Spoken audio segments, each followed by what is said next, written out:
बड़े भाग्य से बड़े पुण्य से मिला गुरु का चातुर्मास। बड़े भाग्य से बड़े पुण्य से मिला गुरु का चातुर्मास। वर्षा योग में धर्म की वर्षा रचेगी एक स्वर्णिम इतिहास।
अब मैं पाठ प्रक्षालन के लिए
कल में जाना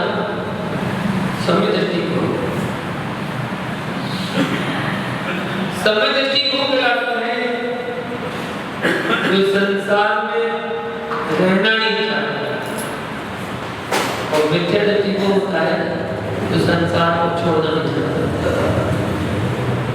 बस इतना सा अंतर है। मिथ्या दृष्टि को है तो मिथ्या में फंसा हुआ है। वैराग्य जी शरीर को ही आत्मा मान के बैठा है। मिथ्या दृष्टि जी मिथ्यावादों का पोषण करने वाला है। मिथ्या दृष्टि आचार्य भगवान मिथ्या दृष्टि कौन है, इस बात की व्याख्या करते हुए अगली गाथा यहाँ पर बता रहे हैं। तीसरी नंबर गाथा है। सम्यक दृष्टि के बारे में तो बता दिया कि भगवान की वाणी गणधरों ने विस्तारित की। आचार्य उसको जैसे का उनका क्यों लिपि बदल दिया वो सम्य दृष्टि। मिथ्या दृष्टि कौन? मदिसुदर राण लेन दो सच्छंदम बोलई जो दिठम जो सो होई कुदिठी राम होई जड़ मग लग रवो। राकेट गाथा का ग्रंथ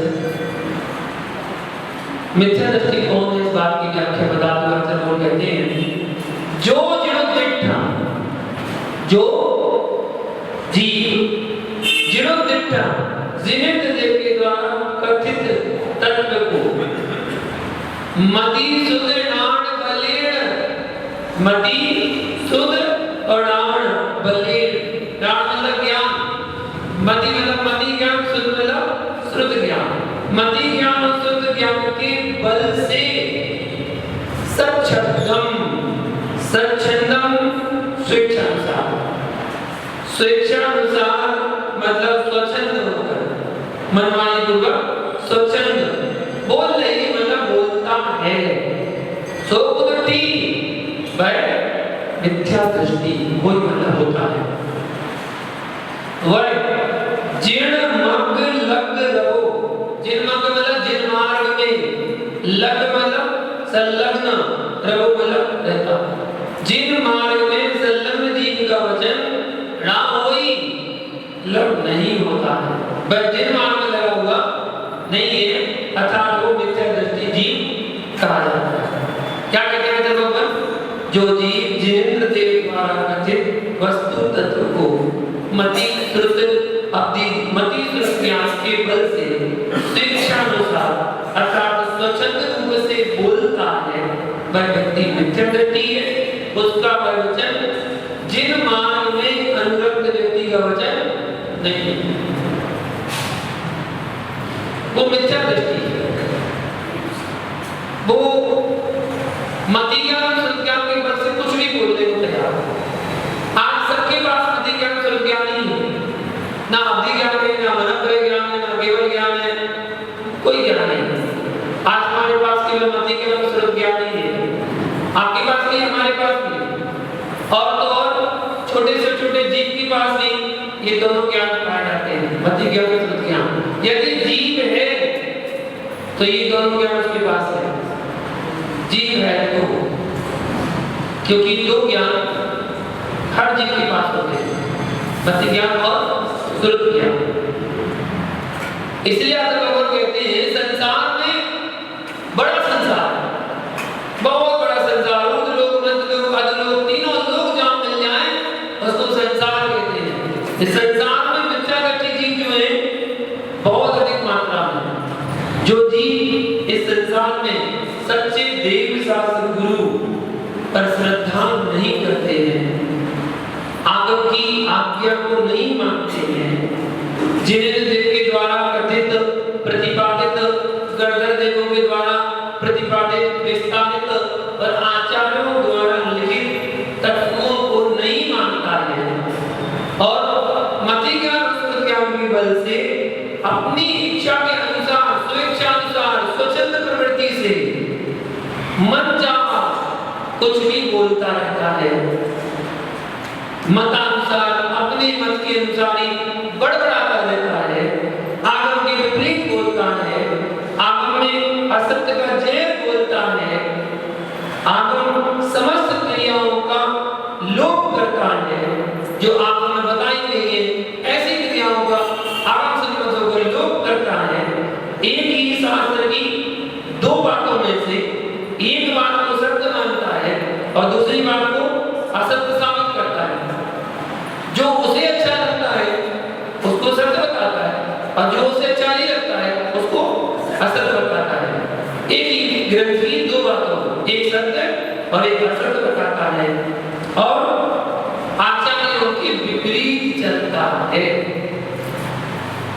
जो आचार्य ने कहा है उससे विपरीत होता है।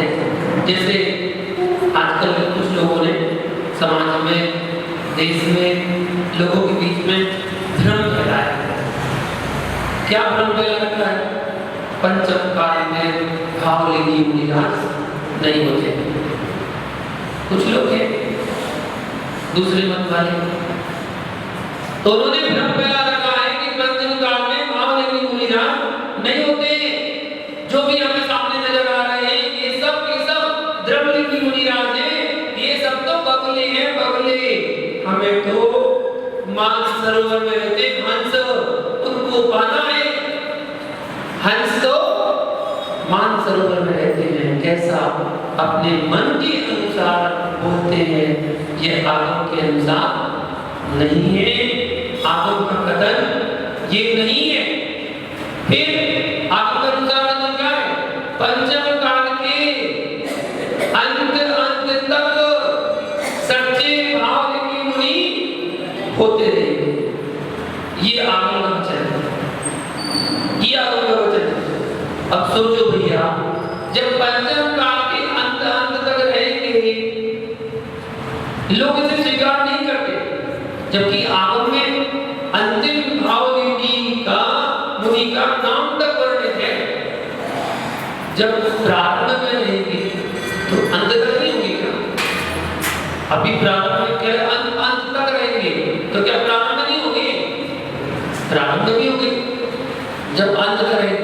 और शास्त्रों में तो अंतिम मुनिराज का नाम आ गया कि पंचम काल के अंत में होने वाले मुनि वीरांगस नाम के मुनि अंत में होंगे, अंतिम मुनि। जब पंचम काल के अंत तक सच्चे भावलिंगी मुनिराज हो सकते हैं, तो क्या आदि में, प्रारंभ में, अभी तो प्रारंभ चल रहा है पंचम काल का, आदि में क्या नहीं हो सकते? जरूर होंगे। यह उन्हें स्वयं सोचना चाहिए, परंतु क्या किया जा सकता है? मिथ्यात्व कर्म का तीव्र उदय होने पर व्यक्ति कैसे बोलता है? स्वेच्छानुसार। जब मिथ्यात्व कर्म का उदय होता है तो व्यक्ति अपनी मनचाही प्रवृत्ति करता है और अपनी स्वेच्छा के अनुसार कुछ भी बोलता रहता है। आप यह सोचो, स्वेच्छानुसार कौन बोलता है? जिसे कभी गुरु का समागम नहीं मिला। ऐसा व्यक्ति ही मनमानी प्रवृत्ति करता है, स्वेच्छानुसार बोलता है।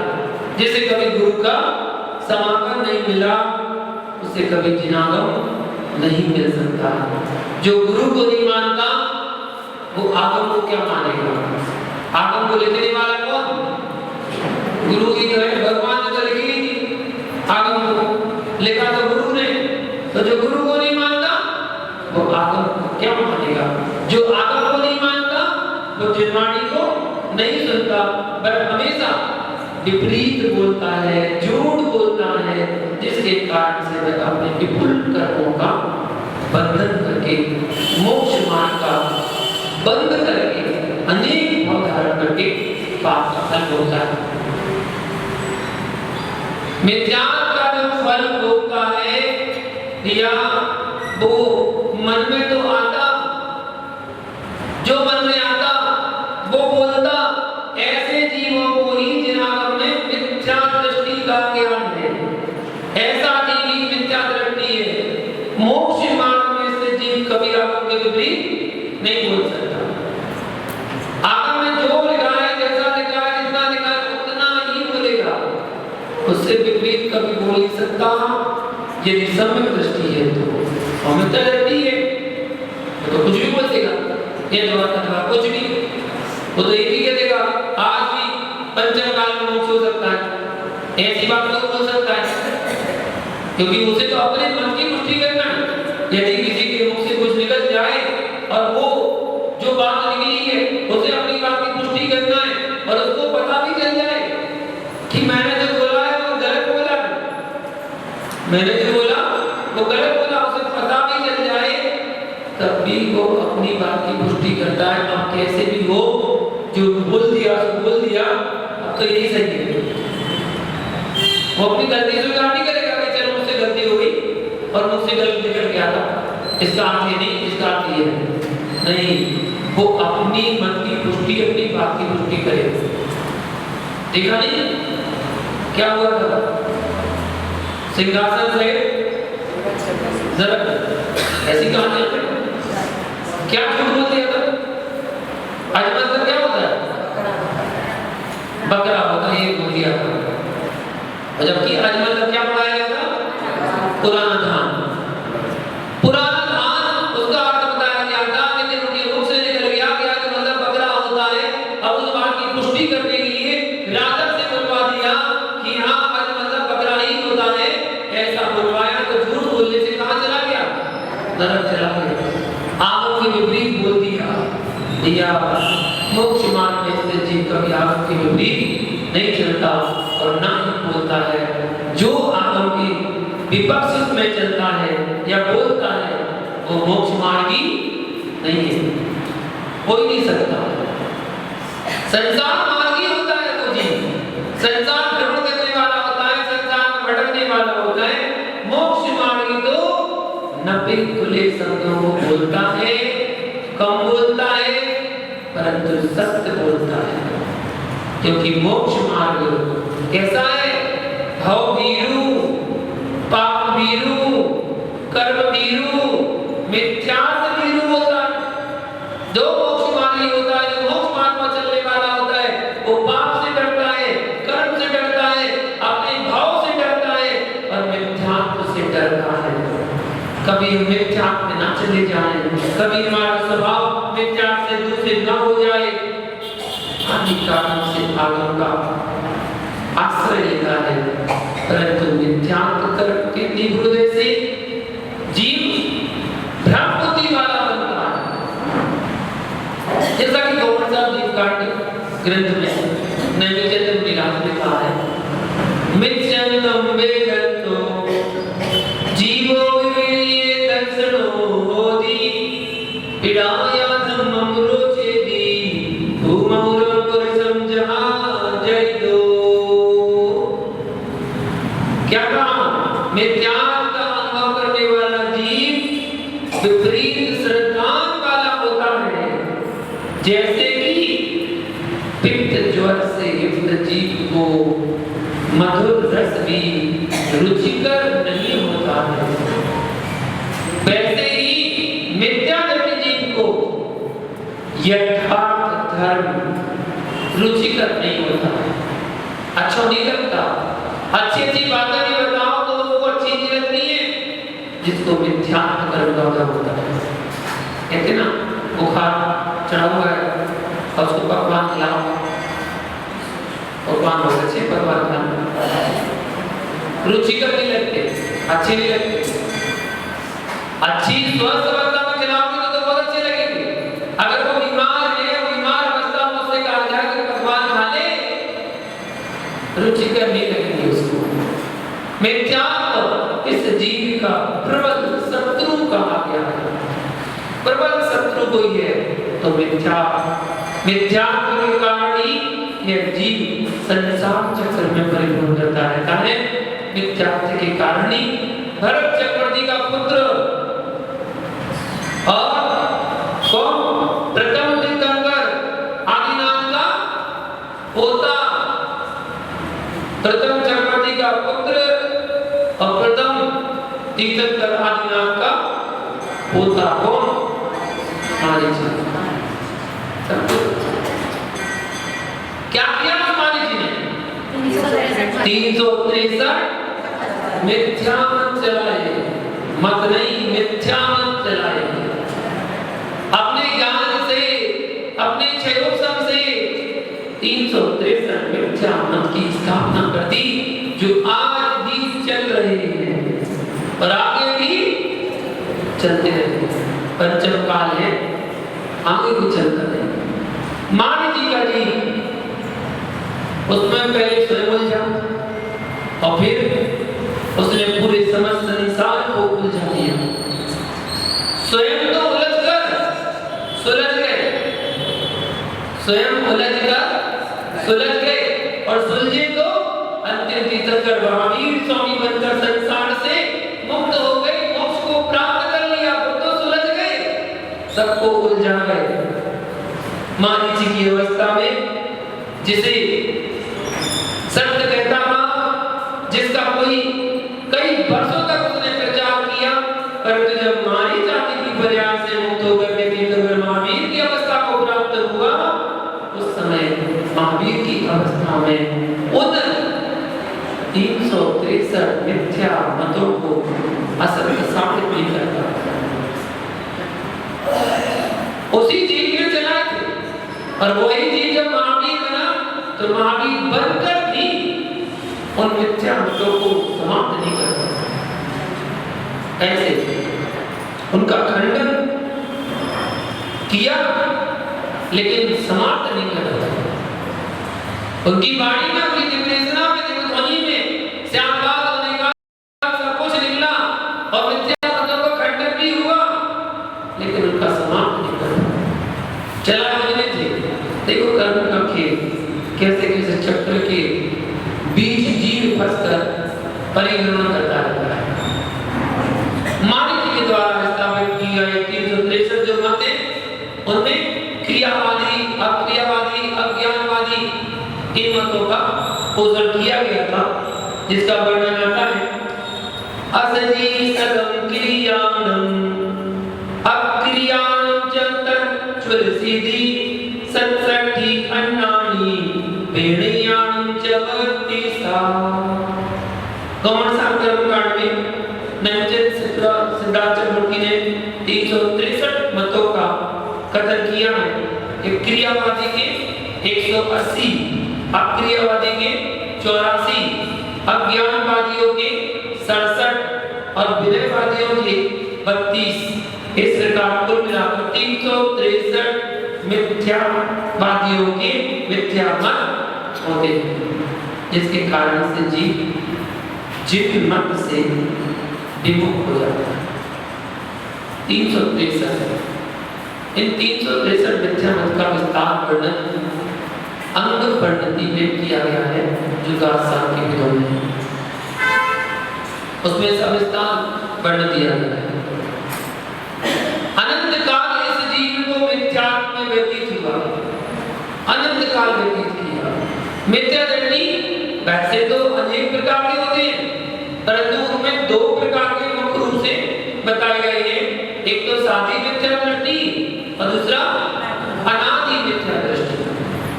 दो प्रकार की मिथ्या दृष्टि कहलाए जाते हैं। जो मिथ्यात्व में से निकलकर जिसने सम्यक को प्राप्त करके और पुनः मिथ्यात्व में चला गया, वो कहलाता है साधी मिथ्या दृष्टि। तो साधी मिथ्या दृष्टि कहलाता है शब्द दर्शन प्राप्त होकर के छूट जाता है। अनादि मिथ्या दृष्टि जिस जीव को अब तक समय दर्शन प्राप्त नहीं हुआ है, एक बार समय दर्शन उपलब्ध ना कर सका, ऐसा जीव अनादि मिथ्या दृष्टि जीव कहलाता है। ब्रह्म संग्रह ग्रंथ की टीका में ब्रह्मदेव ने उसमें बताया गया है, इस बात की व्याख्या बहुत ही अनुभव अद्वितीय बताई गई है। अनादि काल से मिथ्या दृष्टि ऐसे भी 923 भरत के पुत्र, जिनकी व्याख्या ब्रह्मदेव ऋषि ने ब्रह्म संग्रह की टीका में प्रश्न नंबर 84-85 पर की है।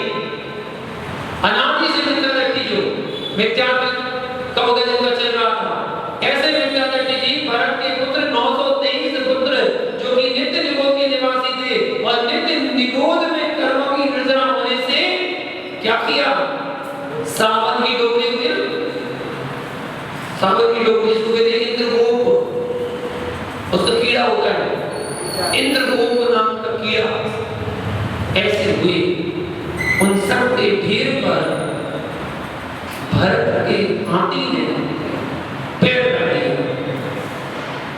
समझ रहे हैं? गोबर का कीड़ा पूरे 923 जो थे भरत के हाथी के पैर के नीचे, हाथी ने पैर रख दिया, इससे भी क्या हुए, सब मर गए। और मरने के बाद अब पता नहीं कौन सा उनका कर्म का उदय ऐसा आया कि वो सारे के सारे भरत के यहाँ वर्धन कुमार आदि पुत्र हुए। कितने हुए? 923। और किसी के साथ भी जब उनका जन्म हुआ तो किसी के साथ भी बोले नहीं, किसी के साथ भी ना बोलते थे। इस कारण भरत जी ने समूह शरण में आदिनाथ भगवान से पूछा तो भुवन ने उनका वृतांत सुनाया। जब आदिनाथ भगवान से जिज्ञासा की गई थी तब भगवान की दिव्यदेशना में निकला था, पूरा वृतांत सुनाया। द्रव संग्रह में इसका शेष कथन और वर्णन खुलासा करके नहीं है, अन्यत्र और पुराने ग्रंथ में बताया गया है कि भगवान से भरत चक्रवर्ती के द्वारा पूछे जाने पर बताया कि इन्होंने नित्य निरोध की पर्याय को छोड़कर इस मनुष्य की पर्याय को प्राप्त किया है, इसलिए मौन के संस्कार इनको तब से वहां तो बोलते भी थे, तो वो संस्कार इनके अभी तक है, जिसके कारण से किसी से बोलते नहीं है। ये सब वृत्तांत सुनकर उन सब बर्तन कुमार आदि पुत्रों ने सबको ग्रहण कर लिया, सबने दीक्षा ले ली और बहुत ही अल्प समय में वो सारे के सारे अपने कर्म की निर्जरा करके मोक्ष को प्राप्त हुए। कहीं कहीं वर्णन इसका ऐसा आ जाता है कि भरत चक्रवर्ती के पुत्र जो उसी दिन नित्य से निकल के और मनुष्य प्रयाग में आके और मुनि बन के मोक्ष चले गए। ऐसा अब चाहे अतिशयोक्ति में बोल देते हैं या प्रवचन की कहानियों में बोल देते हैं, वो बात अलग है, लेकिन अगर प्रमाण की बात करें तो ब्रह्मदेव सूरी ने जो द्रव संग्रह टीका लिखी उसमें तो एक वर्णन दिया है कि वो एक कीड़े बने, इंद्रगुप्त नाम के कीड़े बने और वो सारे के सारे कीड़ों के ऊपर हाथी का पैर आ गया था और वो मर गए। वो मरे और फिर भरत चक्रवर्ती ने पुत्र बनकर जन्म लिए थे। ऐसे थे 923 पुत्र। भरत चक्रवर्ती के 923 पुत्रों के विषय में ऐसा मत है। द्रव संग्रह की अपेक्षा निगोद से निकल करके सावन की डोगरी हुए, उसके बाद मनुष्य हुए, परंतु अगर मूल आराधना की बात करें तो मूल आराधना की अपेक्षा से सीधे निगोद की पर्याय को छोड़ करके मनुष्य पर्याय में आए, ऐसा कथन भी शास्त्र में ही मिलता है। तो उभयवाद प्रमाण आचार्यों द्वारा दो ग्रंथों में अलग अलग कथन किया गया है, वो भी प्राचीन आचार है, वो भी प्राचीन आचार है, तो हमें दोनों मानना है। इसको कहते हैं उभयवाद प्रमाणम। हमें दोनों बात मानने हैं क्योंकि दोनों बात आचार्य भगवान ने की है, इसलिए दोनों बातों को मानना है। मोक्ष तो चलेगा ना, निकलेगा आगे निगोद से ना, ये तो पक्का है। अब बीच में कहाँ गए छोड़ो, निगोद से निकले और मोक्ष गए। आप कहाँ से निकले, जाना कहाँ है, बहुत बढ़िया। ऐसे विचार रखना, एक ना एक दिन जरूर मोक्ष होगा।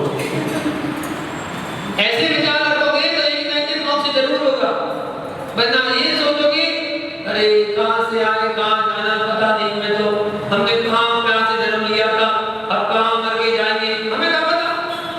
ऐसे भाव अगर आपकी हो रहे हैं, यथार्थ ज्ञान ही आपको नहीं है, आप तो ये बिल्कुल खुल के बोलो हम तो निगोद से निकले थे और जाना मोक्ष है।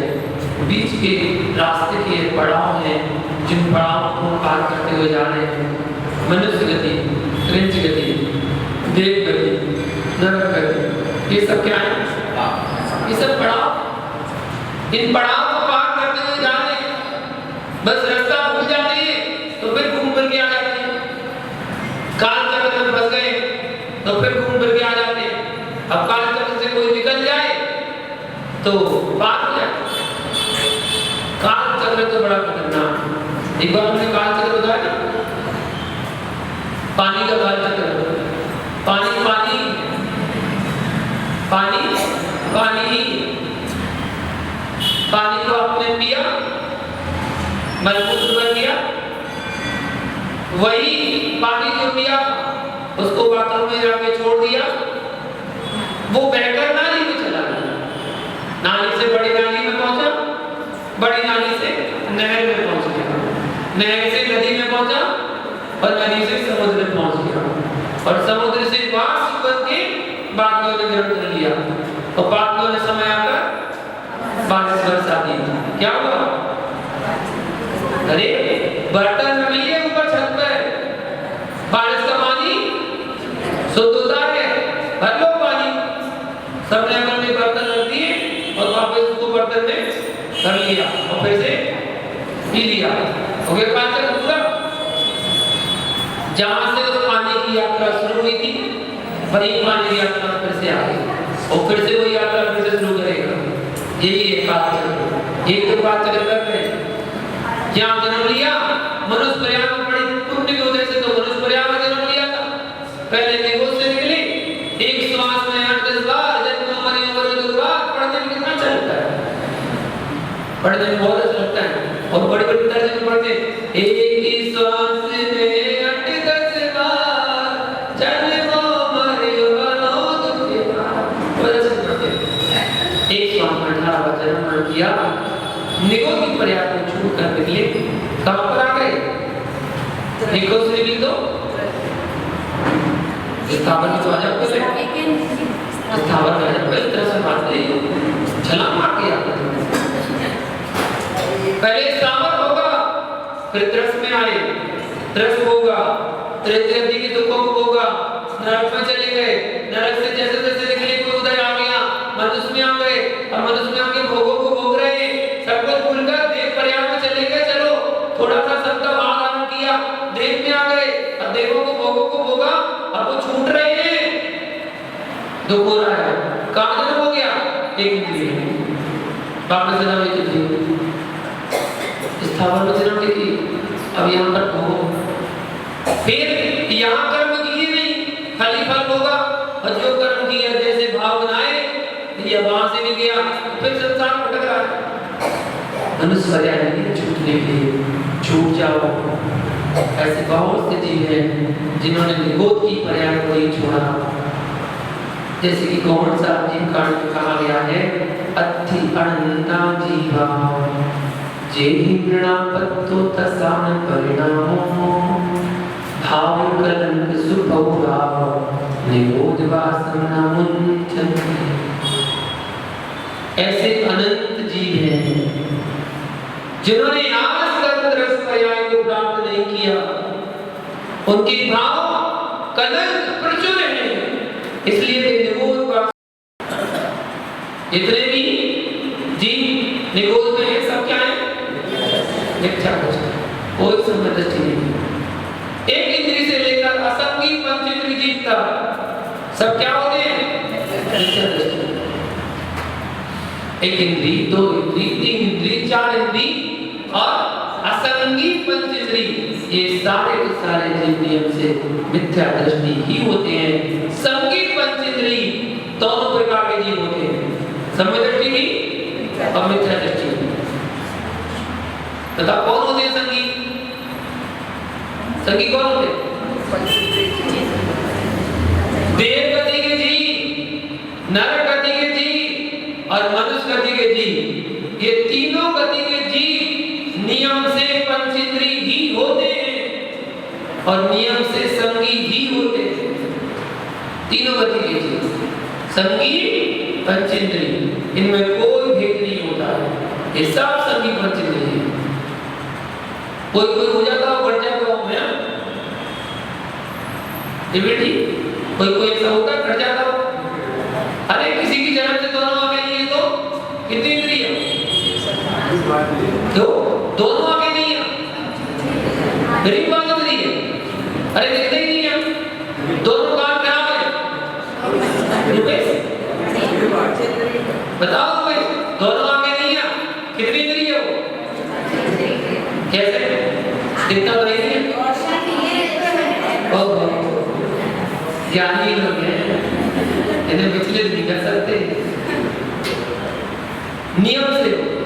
अभी भी तो बताया, देव नामी मनुष्य तीनों गतियों में जीव नियम से संगी पंचेंद्रिय जीव ही होते हैं। जो भेद है वो त्रिंचों में, एक इंद्रिय, दो इंद्रिय, तीन इंद्रिय, चार इंद्रिय, संगी मंद्रिय, संगी पंचेंद्रिय, ये सब भेद त्रिंचों में होता है।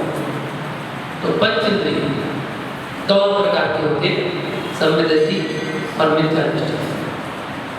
या इंद्र बुद्धि, अग्नि बुद्धि, वायु बुद्धि, ये तीनों 500 शिष्यों से युक्त वेदों के प्रकांड धनी, वेदों को पूरी तरह कंठस्थ जानने वाले, परंतु घोर मिथ्या दृष्टि निमित्त बस संयोग बस ऐसी कालगति आई कि गए थे अहंकार में, गए थे अहंकार में, आकर महावीर को समझाने पर मान स्तंभ को देखा और देखकर ही महावीर को समझाने गए थे, मान स्तंभ को देखकर मान गलित हो गया, मिथ्या जल गया। देखो कर्मों का खेल, कर्म की विचित्रता, मान स्तंभ और समुद्र को देख करके मिथ्या नष्ट हो गया और समुद्र में प्रवेश कर और तीर्थंकर को देखते ही मुनि दीक्षा, तीर्थंकर को देखते ही मुनि दीक्षा प्राप्त कर गढ़ पद को प्राप्त कर समुद्र में प्रवेश करना है नहीं करना। बहुत अच्छा, ऐसी बात बनाने पर हम भी समुद्र में जाएंगे, हम भी, क्योंकि प्रवेश तो वही करेगा जो समझती होगा, ठीक है, समझती होगा वही प्रवेश करेगा भगवान की सभा में। नीचे तो घूम जाओगे, अगर जाना है वो तो ऐसे भी जा सकते हैं, लेकिन नीचे घूम घाम के आ जाओगे सात भूमि का।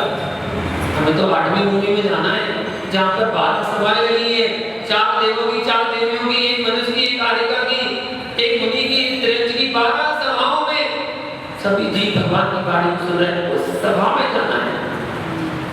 जाना है ना? हाँ, अभी पहले कृत्रिम समुद्र में जाना है, कृत्रिम समुद्र जो वर्तमान में अभी नहीं है, फिर भी अपन बनाएंगे, जरूर बनाएंगे, बनाएंगे ना? देखिए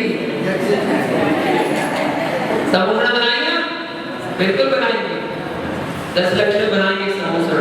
आप देखना समुद्र कैसा होता है और कैसे समुद्र में चतुर्भुज भगवान के जिन बिंब विराजमान होते हैं और उन समुद्र में बैठकर फिर समुद्र महामंडल विधान करते हैं।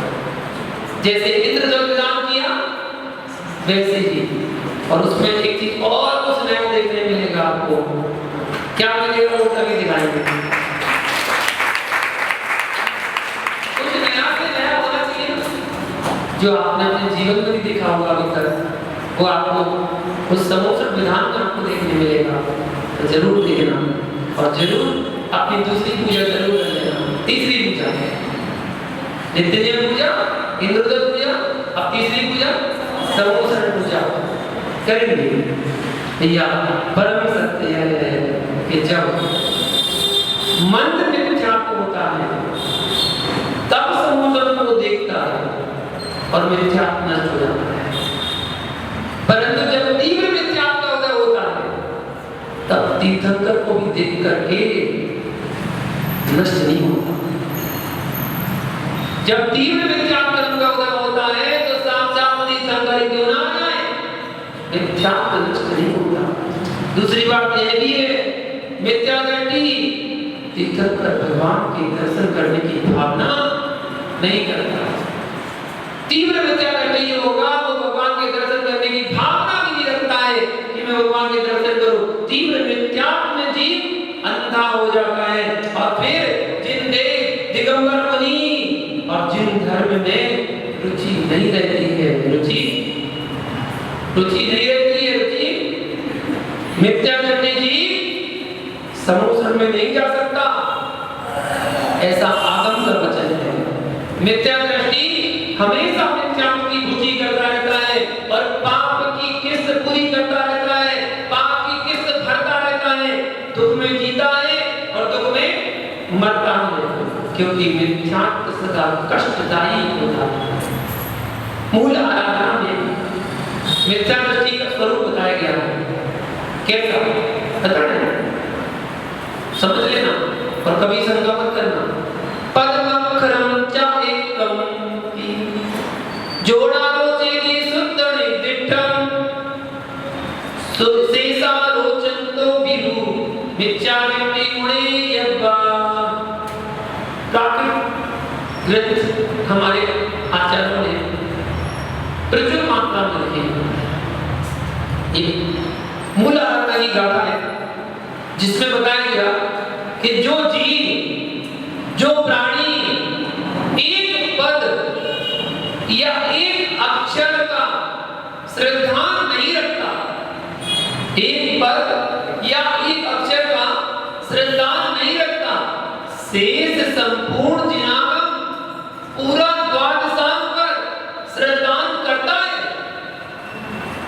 पूरे द्वादशांग पर श्रद्धान है, बस एक शब्द पर श्रद्धान नहीं बन पा रहा है, सिर्फ जिनागम में एक शब्द पर श्रद्धान नहीं बन पा रहा है, तो वह जीव मिथ्या दृष्टि है।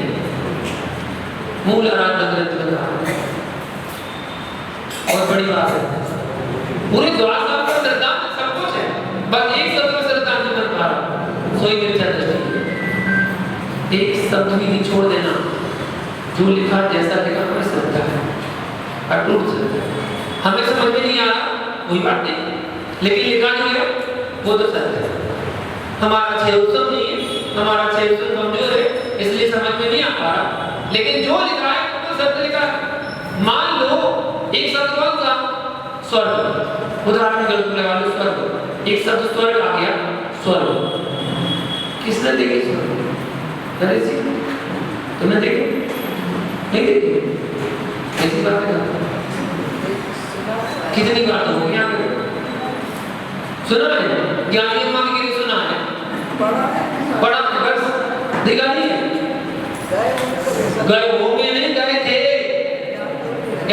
बोलो गए थे, बिल्कुल श्रद्धा के साथ, विश्वास के साथ, कोई उधर शंका नहीं करना किसी प्रकार की, भगवान की वाणी पर कोई शंका नहीं करना, कभी नहीं करना, बिल्कुल नहीं करना, शंका तो कभी करनी नहीं। कभी कभी आप मुख से निकाल देते ना, गुरुजी एक शंका है, भूल कर भी मत बोलना, ये गुरुजी एक शंका है, बिल्कुल नहीं कहना, ये कहना गुरुजी एक जिज्ञासा है, जानने की इच्छा है, जो लिखा वो तो सत्य है, वो तो मुझे जिनवाणी पर तो अटूट विश्वास है कि जो लिखा वो तो सत्य है, बस मेरी समझ में नहीं आ रहा, जानने की शंका नहीं है, शंका करने वाला तो मिथ्या दृष्टि है, हमें शंका नहीं है, शंका बिल्कुल नहीं है, एक शब्द भी नहीं है। अगर स्वर्ग शब्द समझ में नहीं आ रहा आपको, ये स्वर्ग स्वर्ग क्या होते हैं, स्वर्ग कितने होते हैं, स्वर्ग कहाँ होते हैं, स्वर्ग हमने तो देखे नहीं, हमने तो जाने नहीं, आप मिथ्या दृष्टि हो गए। आचार्य भगवान कह रहे एक पद या एक शब्द पर श्रद्धा नहीं हो पा रहा, बाकी सब पूरे द्वादशांग पर श्रद्धा है, तब भी आप मिथ्या दृष्टि ही कह रहे हैं। मिथ्यात्व कर्म के होने के कारण ही आस्था रूप भाव व्यक्त नहीं हो पा रहा है, चाहे श्रावक हो और चाहे मुनि हो, चाहे रागी हो और चाहे त्यागी हो, श्रद्धा के बिना, सम्यक दर्शन के बिना सभी कौन मिथ्या दृष्टि है, सम्यक दर्शन के बिना सब मिथ्या दृष्टि है। जिस जीव के लिए जीवादि षड द्रव्य पंचस्तिकाए, सात तत्व नौ पदार्थ में तीन मूर्ता आदि 25 दोष रहित वीतराग सर्वज्ञ द्वारा कहे गए नए विभाग से जिस जीव की श्रद्धा नहीं है वो जीव मिथ्या दृष्टि है। सात तत्व, 6 द्रव्य, 5 अस्तिका, 9 पदार्थ होते क्या होते सब जीव जीव का विस्तार है। ये 27 का खेल है पूरा, इन 27 का पूरा संसार भरा पड़ा है, उन्हीं में से अस्तिका बना दिया, 5 अस्तिका, उन्हीं में से द्रव्य बना दिए, उन्हीं में तत्व बन गए और उन्हीं में पदार्थ बन गए।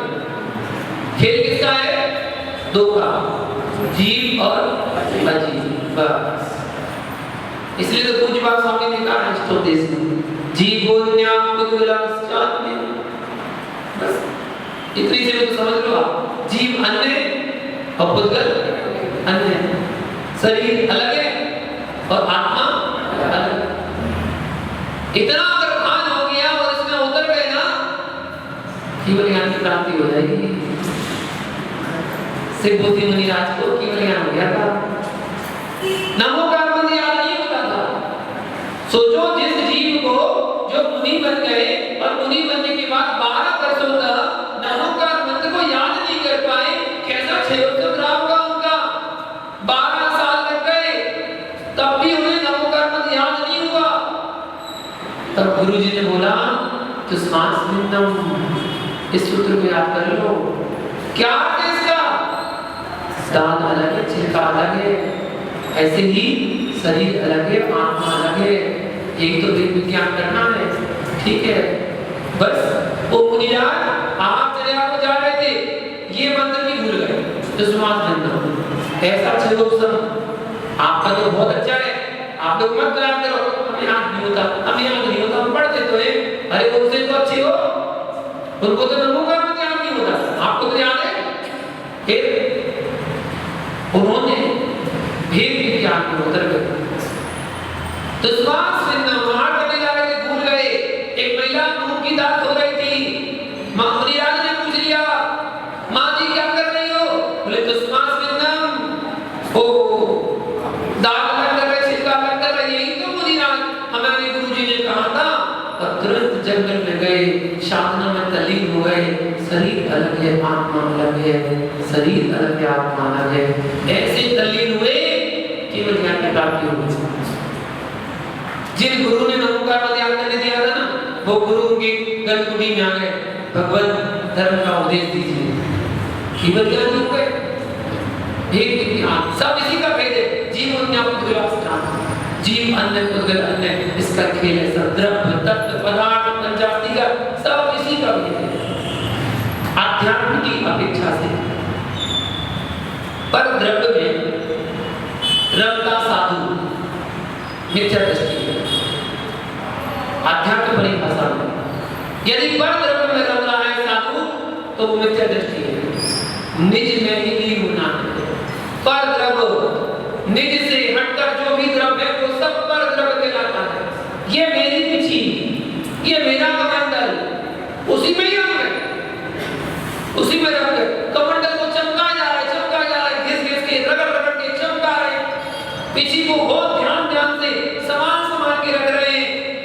आप पर द्रव्य में रंग रहे हो, ये पर द्रव्य है। ये तो केवल उपकरण मात्र है जो हमारे संयम की रक्षा करने के लिए है। कटु शब्द बताओ, ये पिछी आशीर्वाद देने के लिए नहीं होती है कि आशीर्वाद दो, ये तो आप लोग मानते नहीं है। ये आशीर्वाद देने के लिए नहीं है, ये जीवों की रक्षा के लिए है। किसकी रक्षा के लिए? ये जीवों की रक्षा के लिए।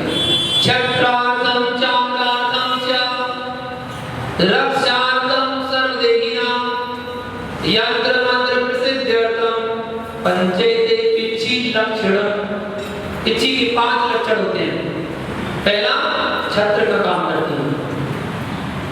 साधु धूप में बहुत ध्यान कर रहे हैं और धूप सीधी सर्कल कर रही है तो पिछी को सामने कर लेते हैं, देखा होगा आपने।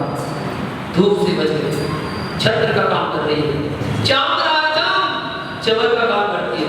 धूल लग गई शरीर में, अचानक धूल का तूफान आया, धूल लग गई, एक पिछली मार्जन किया, धूल झड़ जाएगी पूरी। चमर का काम करती है। रक्षार्थम सर्वदेहिनां, सभी देही मतलब शरीरधारी, सभी शरीरधारियों की रक्षा करती है। इस अपेक्षा से आशीर्वाद दे दिया है, तुम्हारी भी रक्षा हो। और 14, यंत्र, यंत्र की प्रतिष्ठा करने के लिए पिछी काम में आती है। मंत्र, मंत्र की सिद्धि करने के लिए पिछी काम में आती है। ऐसे 5 गुणों पर आधारित है पिछी। वो पिछी के लक्षण, 5 लक्षण पिछी के कहे गए। पिछी उपकरण में साधु को, श्रावक साधु को सबसे बड़ा कोई उपहार अगर दे सकता है तो अपने हाथ से उनके लिए उनके उपकरण दे दे। सबसे बड़ा उपहार यही मिला। पिछी को देना, कमंडल को देना, शास्त्र को देना, ये 3 उपकरण जो है, ये 3 ही उपकरण श्रावक अपने हाथों से मुनिराज के हाथों पर दे सकता है, जिससे वो अपनी साधना कर सकते हैं। साधना में सहयोगी बनने के लिए ये उपकरण देता है। सबसे बड़ा गिफ्ट, सबसे बड़ा उपहार यही कहलाता है। जब जब मौका मिले अवसर प्राप्त करना चाहिए कि हमें तो देना है उपकरण। कई लोग श्रावक आते हैं, उन्हें आपको कौन सा साथ चाहिए, उन्हें आपको कौन सा साथ चाहिए, हम आपको साथ ला के दे देंगे। सब लोग अभी पूछते हैं भैया आपकी नहीं पढ़ लेते हैं, पहले जो है वो पढ़ ले, उसके बाद दे देना। अगर ऐसे शास्त्र शास्त्र शास्त्र हर श्रावक देता, कुछ गिफ्ट की आइटम ना फिक्स कर दिए लोगों ने, वही गिफ्ट लाते हैं बस। एक तो पेन पेंसिल, ठीक है, एक कॉपी डायरी और एक टॉवल, एक घड़ी, बस लो आपको एक और निकालना है और गिफ्ट निकालना है मुझे आज के लिए। अरे सबसे बड़ा उपहार तो यह जो सही आपका उपकरण ही कहलाता है। महानुभाव, आध्यात्म की अपेक्षा बताया गया कि पर द्रव्य तो पर द्रव्य ही है और भूल गया क्या नाम भूल गया। पर द्रव्य तो पर द्रव्य ही है, जो पर द्रव्य में रमता है वो मिथ्या दृष्टि है। मिथ्या कर्म बनता हुआ दुष्ट अष्ट कर्मों का बंध करता है। पर द्रव्य यानी आत्म द्रव्य को छोड़कर शेष सब क्या है पर द्रव्य। क्योंकि कर्मों में जनित मनुष्य आदि पर्यायों में निरत रहने के कारण पर समय में जी मिथ्या दृष्टि है। आगम भाषा में देखो मिथ्या दृष्टि के स्वरूप एक सादृश्य मिथ्या दृष्टि और दूसरा घातयुक्त मिथ्या दृष्टि। प्रथमोपसम सम्यक्त के अभिमुख जीव शातिसंग दृष्टि कहलाता है। जब जीव अपने जीवन में पहली बार सम्यक दर्शन को प्राप्त होता है उसको प्रथमोपसम सम्यक दर्शन कहते हैं। पहली बार, अब कौन से भाव में कब हो जाए उसको नहीं पता, लेकिन पहली बार जो सम्यक दर्शन प्राप्त करेगा उसको प्रथमोपसम सम्यक दर्शन कहलाता है। यह कथन लब्धि सार के अनुसार है। लब्धि सार ग्रंथ में ऐसा वर्णन आता है। किसी मनुष्य ने अपनी संयम अवस्था में देवायु का बंध किया, संयम अवस्था में, मुनि अवस्था में देवायु का बंध किया और पीछे उसने संक्लेश परिणामों के निमित्त से संयम की प्रार्थना कर दी। संक्लेश परिणाम कुछ भी हो सकते हैं, किसी से कुछ खराब हो गई, समाज ने कुछ कह दिया, कुछ हो गया, अपने परिणामों को उसने विकृत कर दिया और अपने संयम का प्रार्थना कर दी और इसलिए अपवर्तन घात के द्वारा आयु का घात भी कर दिया। यदि वही पुरुष संयम की प्रार्थना के साथ ही सम्यक की भी प्रार्थना कर मिथ्या दृष्टि हो जाता है, ऐसे जीव को घातायुष्क मिथ्या दृष्टि जीव कहते हैं। यह घातायुष्क का कथन धवला पुस्तक में मिलता है। धवला पुस्तक में इसका वर्णन होता है, बताया गया है मिथ्या दृष्टि जीव की बाहर पहचान क्या है, कैसे जाने कि मिथ्या दृष्टि है। ये तो बाहर से समझ में आ जाता है। जैसे आप समझ दृष्टि के लिए बोलते हैं ना कि कोई व्यक्ति भगवान का दर्शन करता है, उसे करता है, पूजन पाठ करता है, जाप स्वाध्याय करता है, मुनिराज को आहार देता है, विहार करवाता है, मंदिर का निर्माण करवाता है, दान देता है, सब कुछ करता है। आप क्या कहते हैं? विवाह से क्या है? सम्यक दृष्टि। ऐसी मिथ्या दृष्टि भी बाहर से देखने में आ जाता है, चाहे वो श्रावक हो और चाहे वो साधु हो। जो भी शरीर आदि में अनुरक्त है, विषय कसाय से संयुक्त है, आत्म स्वभाव में सुप्त है, वह सम्यक से रहित है, वह साधु ही मिथ्या दृष्टि है। जिनको परमाणु मात्र से भी राग है वह मिथ्या दृष्टि है। आध्यात्मिक अपेक्षा चल रही है, किसकी अपेक्षा? आध्यात्म की अपेक्षा। सब अपेक्षा लगाने का अलग, वरना लकीर के फकीर बन जाओ। है कुछ मिथ्यामत वाले एक बात को पकड़ के बैठ जाते हैं, बोले देखा कुछ आचार्य कहा है जो परमाणु मात्र की परिग्रह रखता है वो निगोद की यात्रा करेगा। अरे भैया, आप कुछ गलत काम करते हैं, आपके परिवार वाला कोई सदस्य गलत काम करता है, आप क्या बोलते हो? ये मर के नरक जाएगा, नरक के नरक चला गया। वो तो डराने के लिए बोला जाता है, ऐसे खुद को ना जाना डरा दिए। गलत काम मत करो, परिग्रह मत रखो, समझ और क्षमता मारो, परिणाम अच्छे रखो। उन्होंने डराने के लिए बोला, वरना सिद्धांत तो ये कहता है कि जिसने संयम को धारण कर लिया वो नियम से दिन प्रयास हो जाएगा। ना वो नरक में जाएगा, ना वो त्रेत में जाएगा, और ना वो मनुष्य में जाएगा, देव प्रयाग में जाएगा। जिस जीव ने देवायु का बंध कर लिया है, वो जीव संयम को धारण कर सकता है। यदि 3 आयु में से किसी भी आयु का बंध कर लिया तो वो संयम को धारण नहीं कर सकता। अगर आपने मनुष्य आयु का बंध कर लिया, आप संयम धारण नहीं कर सकते। 3 आयु में से किसी का भी बंध आपने कर लिया तो आप संयम धारण नहीं कर सकते। संयम धारण करने के लिए या तो देवायु का बंध हो और या किसी आयु का बंध ना हो। आयु का बंध नहीं है तो आप संयम धारण कर सकते हैं, ऐसा विधान है। तो सोचो, संयम धारण करके तो निश्चित ही हम देव आयु में ही जाना है। हाँ, ये जरूर हो सकता है कि संयम धारण करके अगर संयम की कामना कर रहे हैं, विद्या का पोषण कर रहे हैं, तो देव में तो जाएगा, लेकिन देव में दुर्गति हो जाएगी। देव में क्या हो जाएगा? दुर्गति। छोटी जाति का देव बन जाएगा, देव दुर्गति हो जाएगी। भवनवासी देव बन सकता है, या और छोटा कोई देव बन जाएगा, देव गति बन जाएगा उसकी प्रार्थना की वजह से। भैया अध्यात्म की अपेक्षा अपने पक्ष की हट पकड़कर सच्ची बात को स्वीकार न करने वाला भी मिथ्या दृष्टि है। जो दोष सहित देव को, जीव हिंसा आदि युक्त धर्म को, परिक्रम में फंसे गुरु को मानता है, वह मिथ्या दृष्टि है। दोनों के पुण्य में अंतर है। कोई एक जीव मिथ्या दृष्टि नवीन पुण्य कर्म के निमित्त भूत शुभ कर्मानुसार, भूत कर्म के अनुष्ठान को भोगाकांक्षा के निमित्त निदान रूप से करता है। मैं भविष्य में देव प्रयाग को प्राप्त करूं, मैं भविष्य में चक्रवर्ती बनूं, मैं भविष्य में राजा बनूं, ऐसे निदान बंध के लिए कोई क्रिया करता है, तब पापानुबंध पुण्य रूप राजा कालांतर में उसको भोग प्रदान करता है। निदान बंध पूर्वक प्राप्त भोग भी रावण आदि की भांति उसको अगले भोग में कहाँ ले जाएगा? नरक आदि के दुखों की परंपरा प्राप्त कराता है। भोग तो मिल जाएंगे, लेकिन फल स्वरूप कहाँ जाएगा?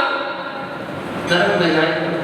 वो जी निदान बंध पूर्वक किए गए पुण्य रूप सुअनुष्ठान तीसरे भाव में नरक गति, नरक आदि गतियों के कारण होने पापानुबंधी कहलाते हैं।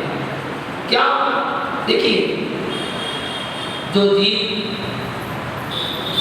नारायण बनता है, चक्रवर्ती बनता है, ये विशेष पुण्यवान जीव है। और ये विशेष पुण्यवान जीव पूर्व पर्याय में मुनि होते हैं। मुनि, और वो मुनि ऐसे होते हैं कि अपने पुण्य से उसके फल स्वरूप अपने कर्मों के निर्वाह के मोक्ष जाने की योग्यता रखते हैं। इतना पुण्य करते हैं, इतना तप करते हैं, लेकिन किसी के वैभव को देखकर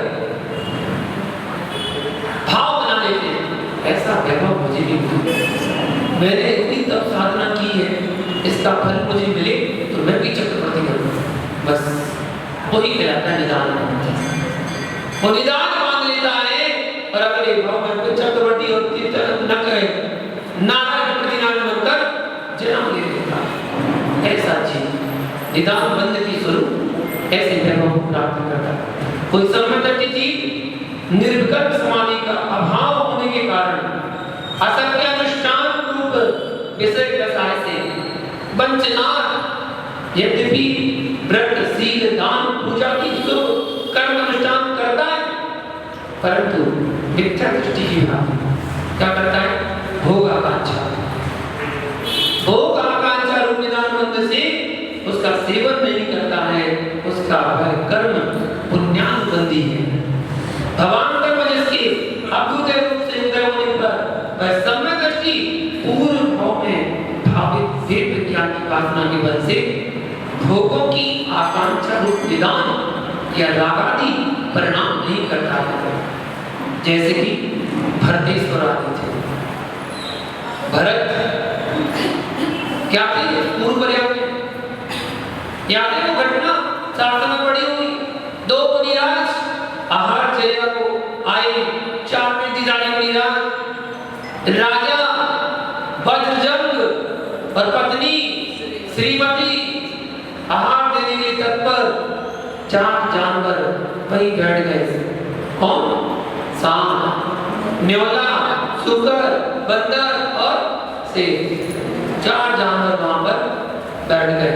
अनुमोदना कर ली, अरे भैया उन्हीं जीवों का तो पुण्य लगाया कि एक तीर्थंकर बन गया, एक चक्रवर्ती बन गया, एक गणधर बन गया। उन्हीं चक्रवर्ती, उन्हीं जीवों का तो आए, वज्रजंगी तो आए, आदिनाथ बन गए। और जो जानवर, वो जानवर ही तो भरत चक्रवर्ती बने। उनका जीव आगे चलकर कालांतर में भाव बनाने मात्र से ऐसे भाव बनाते हैं, ऐसे भाव हमारे भी बने। और अगर निदान मत करना ही है या निदान मत रहे तो बांधा गया पुण्य सदा पुण्य रूप से ही बनता है। इसलिए निदान तो बांधो मत, क्या जरूरत है भोगों की आकांक्षा करने की, वो तो सब कुछ मिल जाएगा। मांगने की जरूरत नहीं होती, हमारे यहाँ सब कुछ मिल जाता है। बिन मांगे मोती मिले और मांगे मिले ना, पाप का कारण कदाचित भी नहीं होता, इसलिए पुण्यानुबंधी कहलाता है। ऐसा बताया गया। सर्वार्थ सिद्धि में ऐसा कथन करके दोनों के पुण्य अंतर को दर्शाया गया है कि मिथ्या दृष्टि भी पुण्य करता है और सम्यक दृष्टि भी पुण्य करता है। एक पुण्य करके भोगों की आकांक्षा करता है तो उसको भी उसका फल स्वरूप निदान बंद होता है, और एक पुण्य रूप करता हुआ भी भोगों की आकांक्षा करता है, उसको भी उसका फल निदान रूप में फलित होता है। दोनों में अंतर है, दोनों में अंतर है। सम्यक दृष्टि का जो पुण्य है वो अलग है और मिथ्या दृष्टि का पुण्य अलग है। सम्यक दृष्टि का पुण्य परंपरा से आगे चलकर मोक्ष ही दिलाएगा, और मिथ्या दृष्टि का पुण्य भोग आकांक्षा कर रहा है, वो भोग वासना ही उसकी इच्छा पूरी कराएगा, भोगों को दिलाएगा।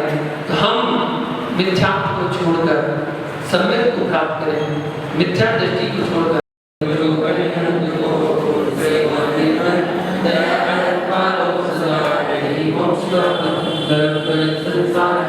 धर्म